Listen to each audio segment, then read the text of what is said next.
Halo semuanya, perkenalkan nama saya Ahmad Sabda Rusdi. Cerita lah. Eh, Tuh, oke. Halo, perkenalkan nama saya Ahmad Sabda Rusdi. NIM 103 102 4041.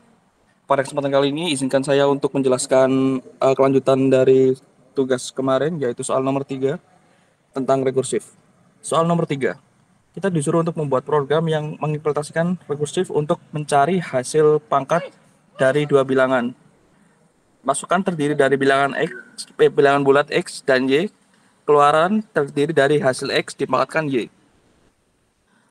Nah, untuk uh, untuk code-nya di sini saya ada fungsi def pangkat yaitu di set X Y.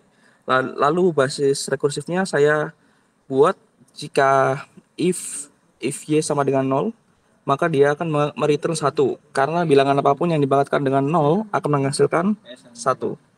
Lalu di sini else-nya yaitu rekursif itu sendiri, saya return menggunakan x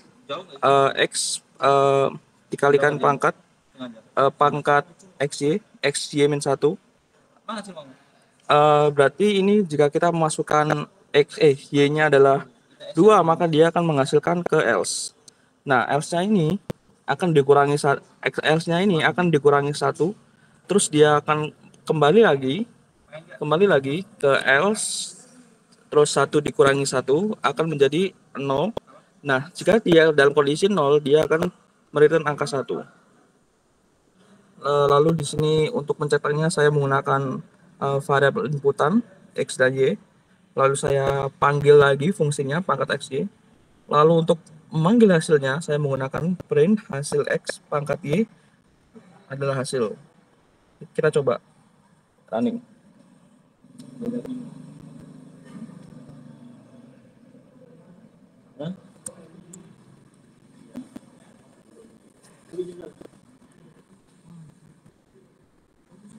di akhir, ini di akhir lagi. Aku udah on ini. Apa? Oke. Ini ngelek. 2.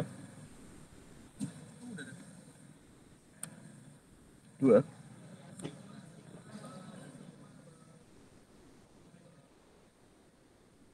Udah. Sesuai. 2. Terus soal yang keempat. Tiga nomor terakhir. Kemudian soal selanjutnya, soal keempat, Fibonacci. Deret Fibonacci adalah sebuah deret dengan nilai suku ke 0 dan ke 1 adalah 0 dan 1. Dan selanjutnya adalah hasil penjumlahan dua suku sebelumnya. Secara umum dapat diformulakan sebagai Sn sama dengan Sn-1 plus Sn-2. Berikut adalah contoh nilai deret Fibonacci hingga suku ke-10. Buatlah program yang mengimplementasikan fungsi rekursif pada deret Fibonacci tersebut. Lalu kita akan masuk, lalu saya akan menjelaskan tentang kodenya terlebih dahulu.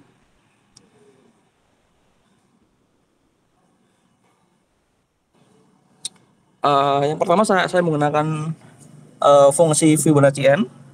Fungsi ini bertanggung jawab untuk menghitung nilai suku ke n dalam deret Fibonacci yang memiliki satu parameter suku ke n yang dicari. Lalu untuk basis rekursinya, saya menggunakan if n sama dengan 0 karena di situ dijelaskan bahwa jika n-nya bernilai 0, maka Fibonacci yang nilai awalnya adalah juga 0. Terus ini juga menentukan kondisi untuk menghentikan rekursi itu sendiri. Lalu kemudian saya menggunakan jika n adalah 1, hasilnya adalah 1. Karena suku ke-1 dalam deret Fibonacci adalah 1. Tanpa kondisi ini, rekursi akan berlanjut tanpa henti. Terus kemudian ke rekursinya yaitu else. Jika n lebih besar dari 1, fungsi akan memanggil dirinya sendiri untuk menghitung seperti Fibonacci n1 nilai suku ke n-1, terus Fibonacci kedua n-2 nilai suku ke n-2. Hasilnya adalah penjumlahan dari kedua nilai tersebut. Lalu kemudian saya membuat variabel inputan seperti di program meminta pengguna untuk memasukkan nilai n yang menentukan suku ke n yang ingin dicari. Lalu saya memanggil fungsi tersebut untuk menghitung nilai suku ke n. Lalu yang terakhir, saya saya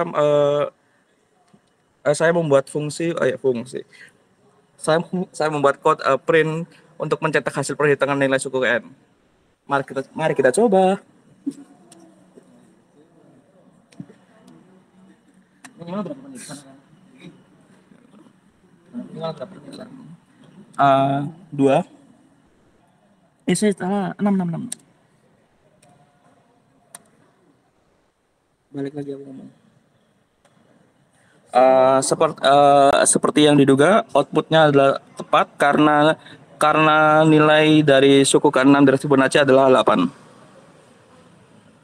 Lalu untuk soal selanjutnya, soal terakhir. Soal terakhir, soal kelima. Soal kelima kita disuruh untuk membuat sebuah program yang digunakan untuk menampilkan pola bintang berikut ini dengan menggunakan adalah masukan dari user.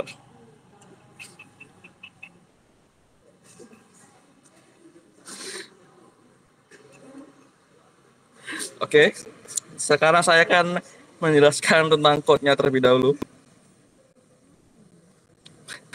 Oke, saya di sini menggunakan fungsi pola bintang n, jumlah bintang. Fungsi ini berguna untuk mencetak pola bintang yang memiliki dua parameter yaitu n di segitiga dan jumlah bintang yang akan tercetak pada baris ini.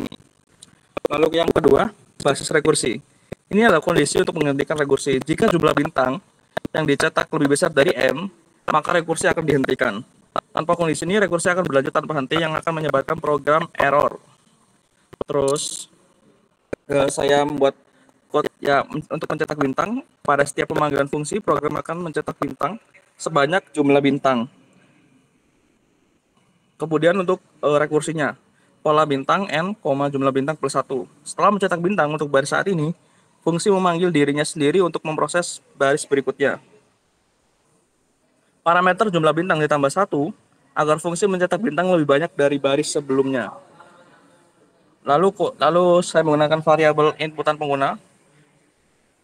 Kemudian memanggil fungsi seperti biasanya. Ya sudah, selesai. Coba sekarang kita cek kode tersebut apakah bisa.